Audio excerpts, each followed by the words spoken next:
মধ্যপ্রাচ্যে এখন পিনপতন নীরবতা। যে কোনো সময় ইরানে হামলা চালাতে পারে ইসরায়েল, এমন শঙ্কায় বিমান চলাচল সাময়িক সময়ের জন্য বন্ধও রেখেছে ইরান। তবে ইসরায়েলের দিক থেকে এখনো কোনো সামরিক কর্মকাণ্ড দেখা যাচ্ছে না। কিন্তু ইরানের শীর্ষ কর্মকর্তারা বারবার হুঁশিয়ারি উচ্চারণ করে বলেছেন, যে কোনো হামলার কড়া জবাব দেওয়া হবে।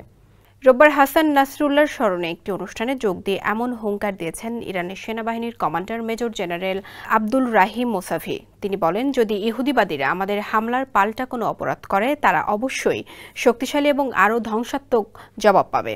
ইরান তার প্রতিশ্রুতি বজায় রাখবে বলেও সতর্ক করে দেন মেজর জেনারেল আব্দুল রাহিম মোসাভি।